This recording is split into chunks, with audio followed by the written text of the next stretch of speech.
Galera, já deixa o like aqui e se inscreve. Poderia não estar aqui agora. O que é que aconteceu?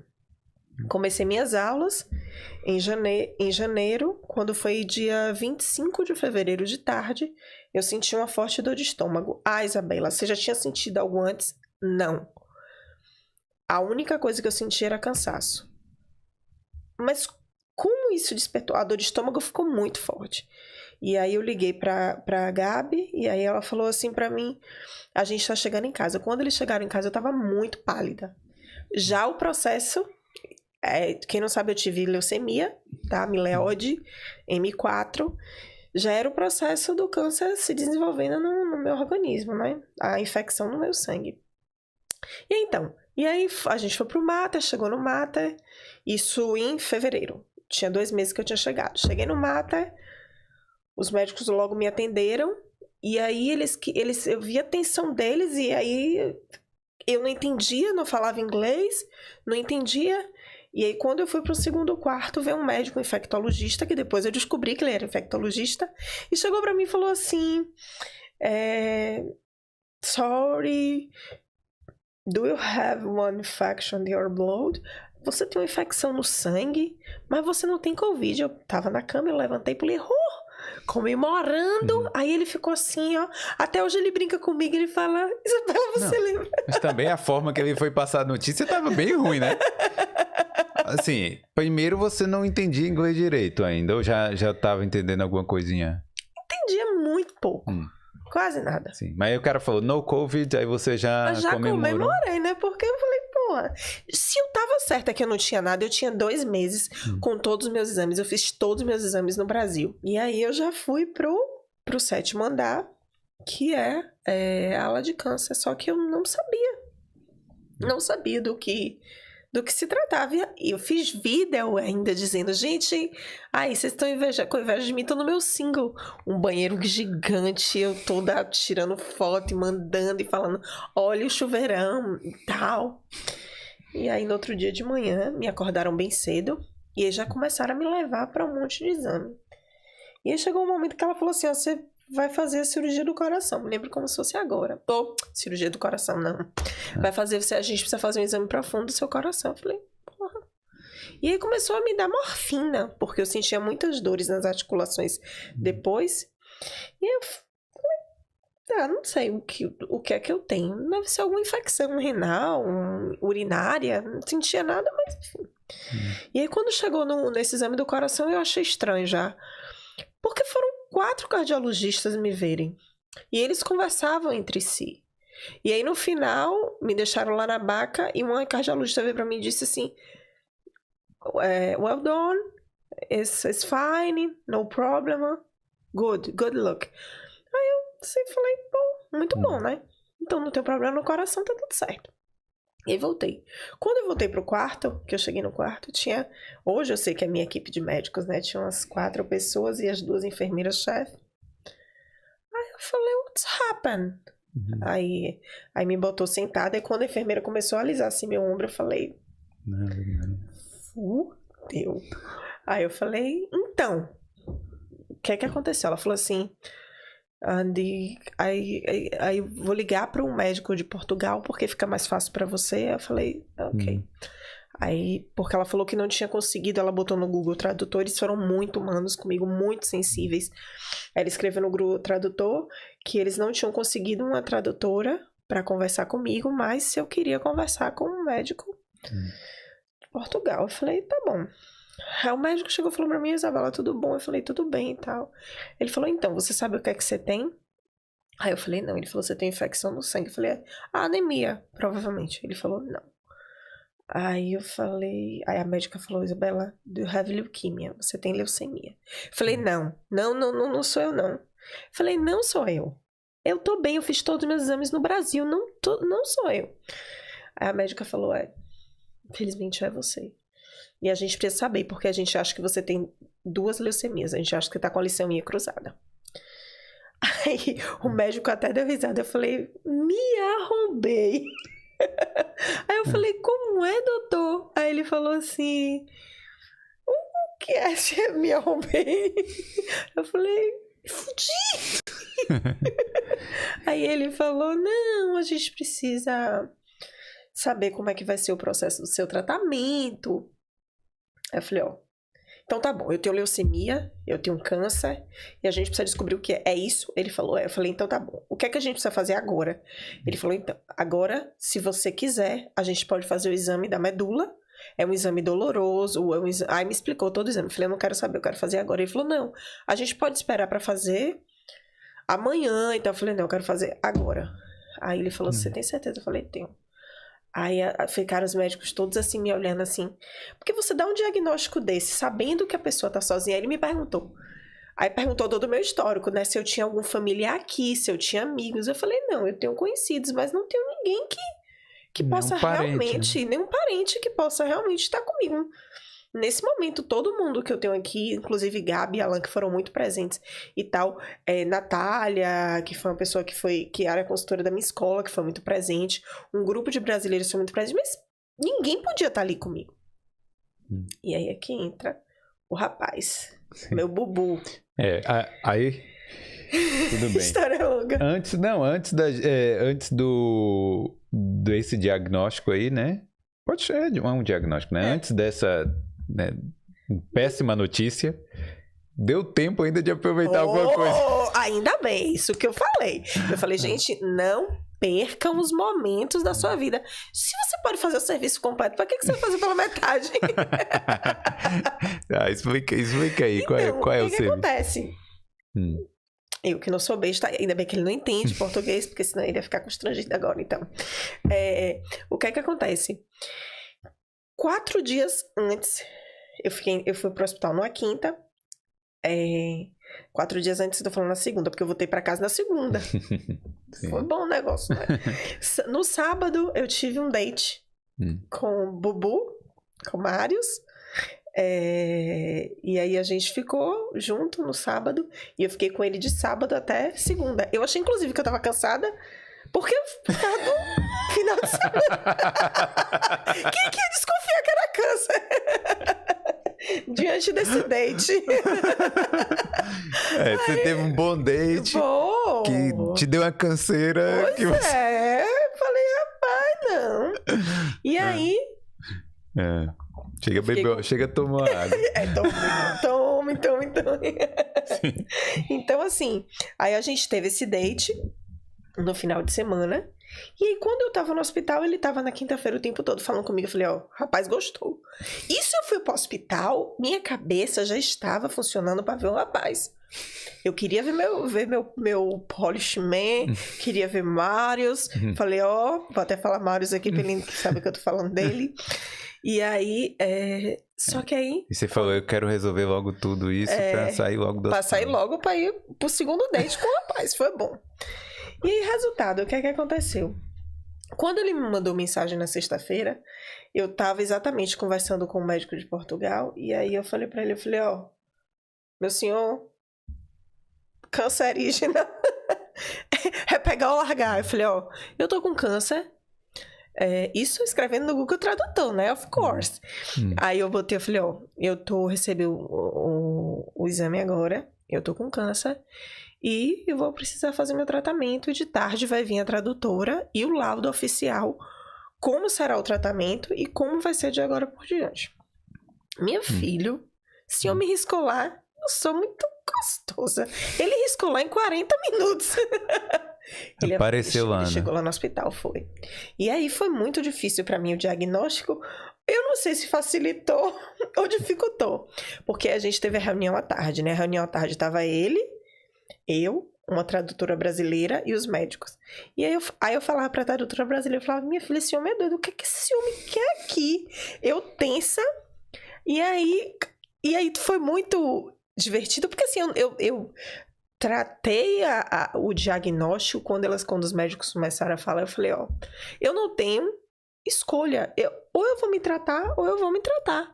Então, assim, a tradutora ficava assim, chocada, eu falei, minha irmã, quem tem olho grande aqui sou eu, fique na sua. E aí, recebi o diagnóstico, né, a gente precisava dar início ao tratamento pelos meios de antibiótico. Eu poderia sofri algumas coisas e tal, e o risco morte era inevitável. Então, eu estava na cadeira, olhava pro rapaz, porque o meu segundo date com ele foi no hospital. E aí a médica perguntou quem poderia ser responsável por mim. E aí ele falou, eu. Aí eu falei, meu Deus. Eu falei, eu não podia nem dizer não, porque eu não tinha mais ninguém. Não podia dizer não. Aí eu falei, você tem certeza disso? Ele falou, tenho. E tipo assim, que num momento difícil desse, poderia ser o cara simplesmente falar, quer saber, não é pra mim. Não, e que não, e de jeito nenhum. Não, eu não tô dizendo que seria errado ou certo, mas tô falando assim, que poderia simplesmente falar, olha, não eu aconselho quer. a todo mundo, se acontecer isso, fala, volto mais tarde. Tô brincando, Não, mas assim, cara, mas então, aí ficou uma coisa que a pessoa que te viu uma vez na vida, falou, tô querendo a segunda. Era a segunda, né? Que é a segunda, que é a terceira. Eu falei, Então aí, a gente começou o tratamento. O primeiro bloco foi bem difícil. Foi quando eu fiquei muito debilitada. Vocês estão me vendo aqui nessa alegria toda. Eu sou muito alegre, sou muito falante. Eu não conseguia digitar.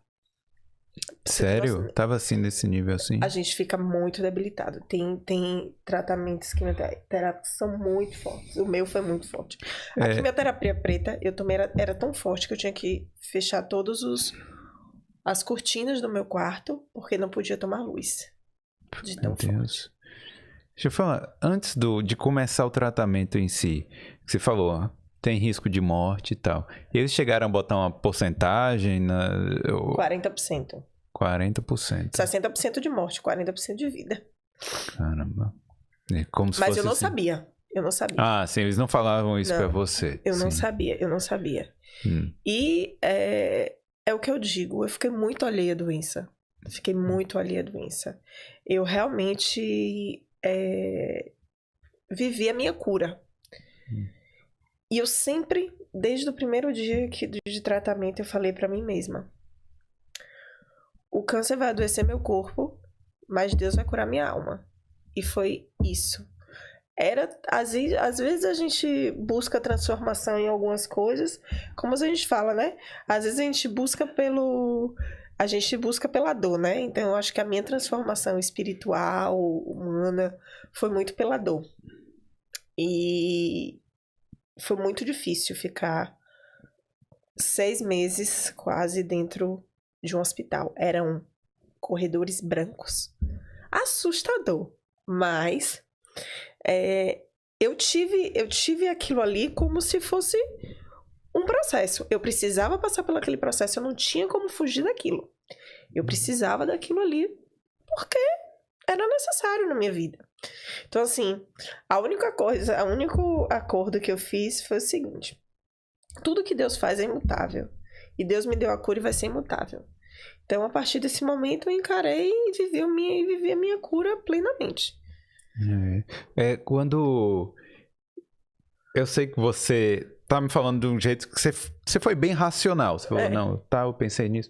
Mas em algum momento você não chegou, não teve um pensamento irracional no sentido de, por exemplo, eu sei que não tem nada a ver, mas quando acontece alguma coisa muito dura com a gente fala, pô, se eu não tivesse vindo pra Irlanda, isso não teria acontecido. Ou se, sabe, passou alguma ideia dessa na sua cabeça de você meio que culpar essa sua viagem ou essa transformação? De jeito nenhum. Muito pelo contrário. Muito pelo contrário. Eu só pensava, eu estou no lugar certo. Eu, inclusive, desde quando eu descobri, eu agradeci por estar aqui. Não sei se essa coisa mesmo espiritual de um resgate de fé, um resgate meu, e talvez tinha que ser aqui, porque as coisas foram muito encaixadas para ser aqui. Eu fiz todos os meus exames em novembro, dezembro, e 2 meses depois, leucemia. Eu questionei os médicos o porquê. Eles me disseram, não tem explicação, é assim que acontece. Não tem ninguém com câncer na minha família, não é DNA, é porque tinha que ser aqui. Depois eu imagino que você deu alguma pesquisada para saber de outras pessoas. É rápido assim mesmo? É rápido. Inclusive, eu não pesquiso mais, não quero mais, Porque eu já pesquisei, já conversei com pessoas que eu conversava um dia, que tinham sido diagnosticadas, 6 meses depois a pessoa falecia. Então, assim, e enquanto eu estava no hospital, nunca pesquisei nada da doença. Nunca. Porque eu sabia que não ia me fazer bem, não ia trazer a cura. E os médicos me diziam, não pesquise, não olhe internet. Porque quando você olha amiloide M4, vê que a possibilidade de transplante é muito grande. E eu dormia e acordava sabendo que eu não ia ser transplantada. Todo mundo me dizendo que eu ia, eu dizendo que não ia. E não fui. Isso aí. Aí, então, como foi lá? Começando o tratamento, a quimioterapia, né? E aí você ficava... são quantas horas por dia lá que você tinha que ficar na quimioterapia? Como é que funciona? Depende. Eu fiz 4 blocos, tá? E fiz 36 quimioterapias. Mas tinham quimioterapias variadas. As mais fortes duravam menos tempo. As mais fortes duravam entre 1 hora e meia. Eu ficava lá 1 hora e meia, que foram as primeiras, né? Em torno de 8 a 10 dias. Geralmente era de 8 a 10 dias. As últimas, que já eram mais fracas, eu ficava de 4 horas por dia fazendo quimioterapia. Mas isso dependia muito de como eu reagia, né? De que forma eu reagia. Algumas eu reagi muito bem. Na verdade, eu reagi muito bem a todas, mas o efeito da primeira pra mim foi devastador, que foi quando eu fiquei acamada, não conseguia andar, usei fralda, e aí tive um processo inflamatório na gengiva, perdi 3 dentes, e aí venci, né? Passou. Aí fiquei bem, fui 4 dias pra casa, do primeiro bloco, fui 4 dias pra minha casa nova, né? Que era a casa do meu date. Foi meu segundo date. Foi um date que eu postei um vídeo até que foi o segundo date, que eu tava... O terceiro date, na verdade. Que eu tava... Foi ele que raspou minha cabeça, Bubu. Foi Marius que raspou minha cabeça. E aí aí eu voltei pro hospital. Aí você fica mais 40 dias e tal lá. E aí, quando o médico libera, você vai pra casa, passa, 4 dias, 5 dias, pra dar uma respirada e volta de novo. E aí, meio que...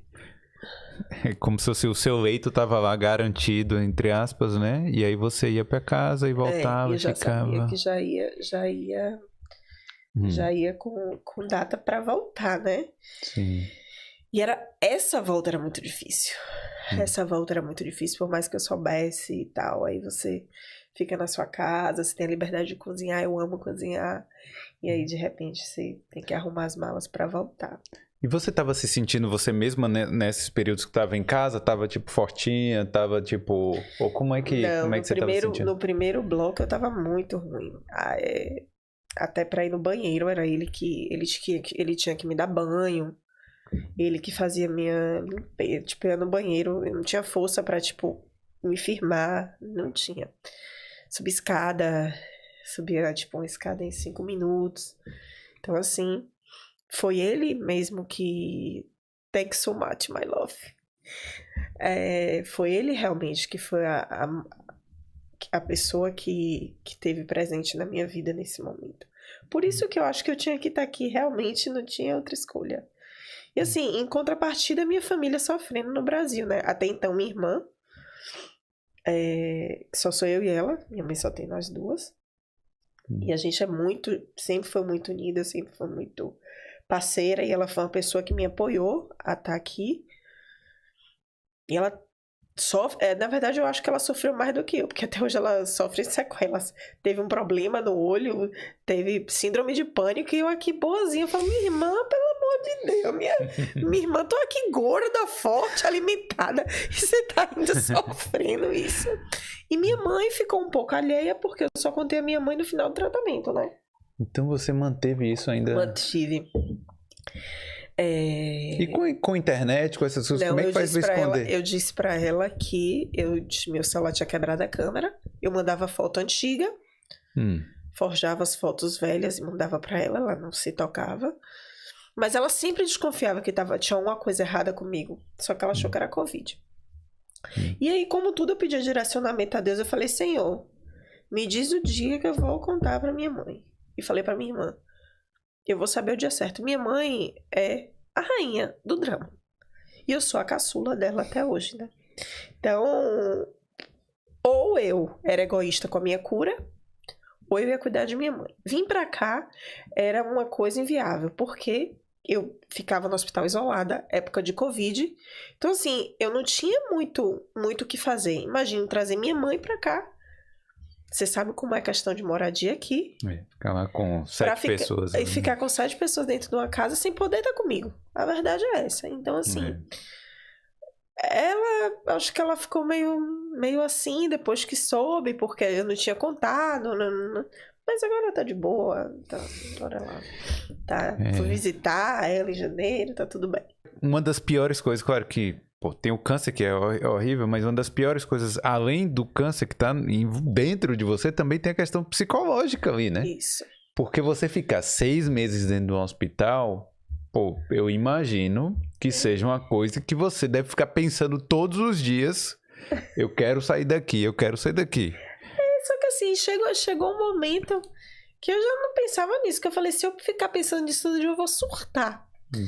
E aí eu pedi pra botar uma bicicleta no meu quarto. Eu botava ali a bicicleta, era no Mater, né? Botava minha bicicleta, era verão. Verão não, primavera. Verão. Peguei muito calor no hospital. Aí botava minha bike, ficava lá pedalando. Era uma forma de também voltar a andar, ter resistência e tal. E rodando no hospital, conversando pelo aquele corredor com todo mundo. E no hospital, sim, se eu quisesse, eu tinha todo o apoio psicológico, psiquiatra, tudo que fosse necessário para o meu tratamento eu teria. Mas como era tudo em inglês, eu falava, não, vai confundir mais minha cabeça ainda, não quero não. E incrível. Eu nunca tomei um remédio para dormir no hospital. E dava 9 horas, eu desligava todo celular, desligava a luz, falava, Senhor, agora é a nossa hora, vamos dormir, né? E aí eu dormia, todos os dias, 9 horas. Porque era uma coisa que me deixava em pânico, era pensar que eu ia ter uma insônia no hospital. Porque um dia que, logo nos primeiros dias que eu tinha muita dor, que eu acordava de madrugada, eu via as pessoas andando no hospital, parecendo umas almas penadas, vagando assim, andando. Por conta outros pacientes. Outros pacientes, E quando eu tinha um pouquinho de disponibilidade, assim, de força, de coragem, eu dava uma estudada. É isso que as enfermeiras sempre falavam. Isabela, você, quando dá um tempinho, você estuda. Eu falei, gente, porque eu preciso conversar com alguém. Eu não posso ficar calada, eu gosto de conversar. Então, assim, eu sempre dava um jeito de me comunicar, de conversar. E aí foi fluindo, porque só falava inglês lá. Só falava inglês com o Marius. Então, assim... Ao invés além da língua do amor, também tinha o inglês, né? Que tinha que falar. Porque a língua do amor se esgotou no primeiro date, né? A gente teve que começar a falar na outra língua do amor. Mas foram muito... Meu inglês era... Eu até te contei, né? Que várias vezes, foram vários foras que eu dei. Inclusive, eu sempre chamava a enfermeira assim, no final de tarde eu gostava de tomar um cafezinho com toast. E direto eu falava, coffee. Por causa do Covid, esse negócio de tosse, né? Aí ela vinha com... Eu falei, no, coffee. Aí eu disse, oh my goodness, Isabel. Ela tava achando que era cough, né? Que é tosse. E aí... Mas a galera, então, gente boa, a galera do hospital, né? Muito, assim. E não mediram esforços pra me ajudar, sabe? Quando eu tinha necessidade de algum entendimento que eles não conseguiam, achavam muito difícil e tal, eles imediatamente conseguiam uma tradutora, assim, em questão de horas.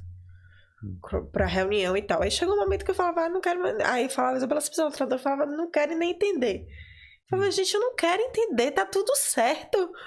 As médicas davam muita risada, né? Porque eu falava assim, I will be fine, bye. A médica falava, Isabela, a gente vai ter dias difíceis. Eu falei, problema dos dias, eu sei que eu vou ficar bem, tchau. Aí, E aí eu fiz amizades, tenho uma amizade com as enfermeiras e tal, então foram que elas acompanharam todo o meu processo, né? De pé na cova, eu tava com o pé, só faltava dar um peteleco pra eu cair. E aí, tô aqui, sobrevivi, né? Eu acho que essa atitude, né, eu acho que ajuda, né? Com certeza. Não, sim, porque se você se entregar à doença, eu acho que deprime, que sobrecarrega. O que acontece? Eu acho que você é muito dono da sua mente, sabe? Você consegue coordenar o seu corpo por sua mente. E aí pronto, aí quando foi agosto, saí do hospital e fui finalmente terminar o meu date, né? Que tô até hoje.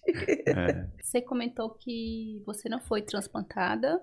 E eu queria saber como você descobriu o que aconteceu, o momento que eles falaram assim, não, ó, progrediu, então não precisa fazer um transplante. Regrediu, pelo amor de Deus. Progrediu o tratamento. Então, eu fui pro St. James, até uma médica renomadíssima no mundo inteiro, esqueci o nome dela, mas enfim. Ela falou pra mim, ela foi lá, ela me explicou tudo em relação como é o processo da leucemia, tá? O que é que acontece? É uma mutação na proteína. Eu não vou sair, ninguém depois vai dizer, me cancele porque eu não sei explicar, gente, é mais ou menos o que eu entendi, principalmente em inglês. É a mutação de uma proteína que acontece no sangue e diante dessa mutação de proteína, você pode ou não ter uma adição de qual sua medula não fica curada. Você precisa trocar essa medula, né, no caso. A fábrica, como se fosse assim, a medula fosse sua fábrica, a fábrica quebra e você precisa reformar aquilo ali. No meu caso, a fábrica não quebrou, a fábrica só parou de funcionar. E eu entrei em remissão, que a gente chama remissão, já no primeiro bloco de tratamento, mas plausível até fazer um transplante. E aí a gente fez esse exame que foi para Inglaterra, que é esse exame profundo que eu faço da medula e que vai para Inglaterra sempre. E eu me lembro como se fosse hoje. Eu tava no corredor andando, calor retado, velho.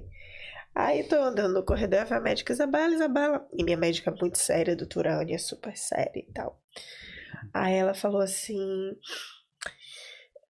preciso te dizer uma coisa. Aí eu falei, o quê? Ela falou assim, you don't need transplant.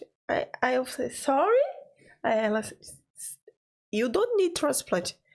Falei, one moment. Aí chamei a enfermeira, que era brasileira.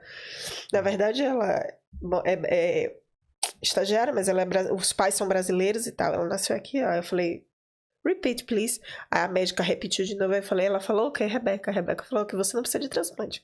Aí eu dancei no meio do hospital e botei funk. As enfermeiras dançaram comigo. E aí eu falei assim, sim, então eu posso ir ter um date? Aí ela, oh my God. Ela falou assim, você só passou o tratamento todo pensando na Bumbles e no date.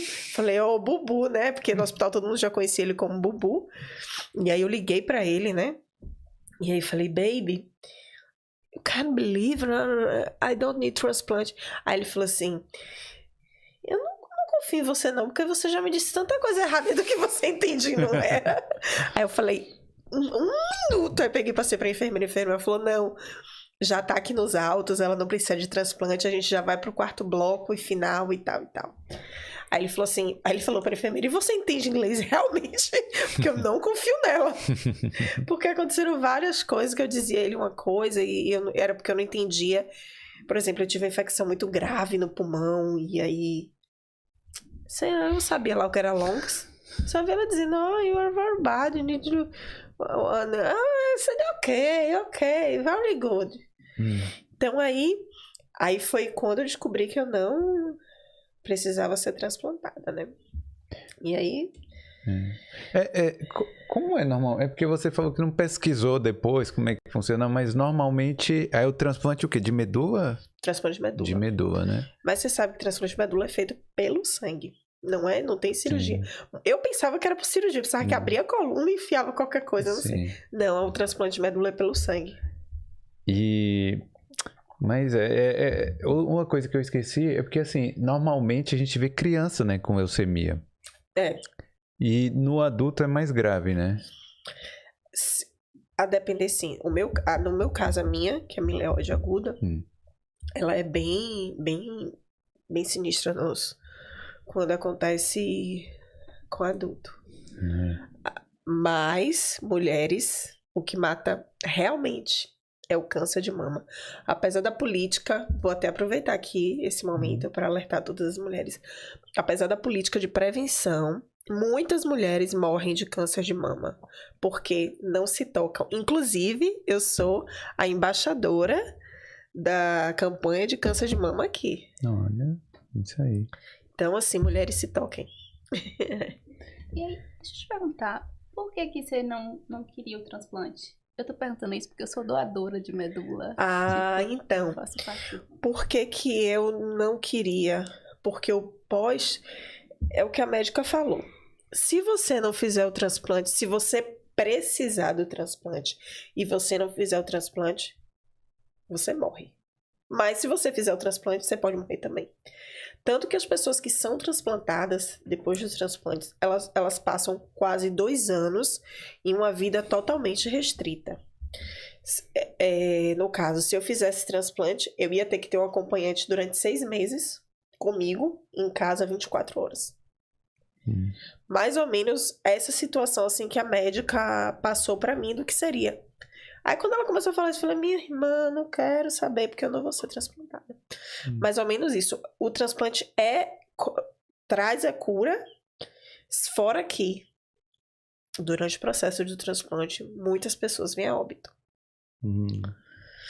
Não é algo tão simples assim, que se a gente pensar, transplantou, tô livre da doença. Não é. Tudo tem um preço, até a nossa saúde, até a nossa vida tem um valor, exatamente. né? Para outras pessoas, a nossa vida tem um valor financeiro ali. E aí, quem é que pagou essa conta toda? Né? Porque... Bem alta, bem alta. Não fui eu. Não fui eu, porque se for dependesse para pagar minha irmã, só era um empurrão na cova. Então, como eu vim como estudante, como intercambista, né? Eu vim com meu seguro saúde. É esse que todo mundo acha que não presta pra nada. Presta sim, gente. O seguro saúde presta. E muito. O seguro fez toda a investigação do meu processo de vinda, toda a minha documentação. Fez a investigação normal, né? Eles precisam saber se... Pra eles acharam que eu, tipo, vim doente pra me tratar aqui. Então, o seguro pagou tudo. 200 mil euros. Até julho. Isso. Foi quando venceu o seguro, né? Então... Quer dizer, se você fosse... se você não tivesse seguro... Vamos supor... Sei lá, se você tivesse brotado aqui na Irlanda sem nada, sem seguro, sem nada, e tivesse passado por todo esse tratamento, você ia receber uma continha de 200 mil euros no final. Ia receber a continha de 200 mil euros e ia ter que declarar que eu não poderia pagar. Ou se eu fosse voltar, tipo, recolher taxas, ser uma pessoa, uma cidadã aqui, eu ia ter que entrar na corte para declarar que eu não tinha condições de pagar todo esse processo. Ou pagar, tipo... Porque você pode pagar o invoice. Eu poderia pagar, tipo, 10 euros por mês. Até vencer a minha conta. Mas teria que... Ou ignorar o invoice e... Não sei. Não sei o que seria. Não sabe, né? Mas é isso. Então, aí você fez... Como é obrigatório, né? Todo estudante aqui, quando pagou um curso, aí tem o seguro. Isso. Então, esse seguro cobriu todas as despesas. Todo o meu tratamento. Inclusive, da vez que eu fui para casa 4 dias, eu recebi todos os medicamentos, que foram 11 mil euros de medicamento. Entendi. E aí eles fizeram, você falou que eles fizeram uma investigação no Brasil, para saber se você já estava doente antes de vir para cá. Isso, eles pediram a declaração de todos os médicos que eu passei antes de vir para cá. Aí eu tive que dar o contato da minha ginecologista, do meu cardiologista, do meu angiologista. E olha que eu só tava doida do exame. Parecia que já tava tudo encaixado. E aí eu tive que passar todos esses contatos desses médicos para eles. E aí eles entraram em contato. Com certeza para fazer auditar, né? Isso, tinham que fazer uma auditoria. E o primeiro documento que eles me pediram foram minhas passagens de volta. Eles queriam ter certeza que eu vim para cá com prazo de validade de volta. E aí não constataram nada, não tiveram como Eles não tinham como. Não tinha como me negar, né? E aí se entrou em outra questão. Porque quando venceu o seguro, eles não quiseram renovar. Eles disseram que também, né? Eu gastei o seguro de uma galera. Gente, ó, consegui por vocês. Quanto é que tá custando esse seguro hoje em dia? Eu acho que é 150, 160. Era 150, depois não aumentou para 700 euros? Não, mas Continua. é para universitário. Ah, entendi. Então, É alguma coisa assim, é 150 ou é 160 euros para estudante normal. aí você... sim, aí eles não quiseram renovar, mas e o seu tratamento? E aí, o que Deus faz é imutável, né? Falei isso várias vezes. E eu fui atrás do Medical Card, do tão temido Medical Card, porque O que é o Medical o Card? Medical Card é o seguro, é o SUS da Irlanda, né? Só que a maioria, nem irlandês às vezes tem, porque é inelegível por recolhimento de taxas, por uma série de coisas. Muito difícil você conseguir as pessoas terem Medical Card, que trabalham mais. Tem um limite de horas de carga de trabalho, de limite de salário anual, que as pessoas não são inelegíveis para o Medical Card. Eu acho que o Medical Card é para quem ganha até certo salário aqui na Irlanda. Isso. Passando disso não pode. Não pode, exatamente. Sim. E aí eu fui atrás do Medical Card, consegui emergencial, porque eu tinha remédios caríssimos para... Que eu tomei um mês de remédio, eu acho, depois que eu saí do hospital. Em torno de 3 mil euros. E aí consegui o emergencial. E o emergencial vencia em fevereiro agora. Venceu em fevereiro, foi. Só que eles me questionaram. Você não tem direito porque você é estudante. Você não tem... Eu nunca trabalhei porque eu nunca tive a oportunidade de trabalhar legalmente, né? E aí eu falei, sim, eu vou ficar como agora? E aí foram e-mails, o hospital me auxiliou, assistente social, Mário também foi lá junto e tal. E aí eu consegui o Medical Card por 3 anos. Para ver mais histórias como essa, se inscreve aqui no Boulder.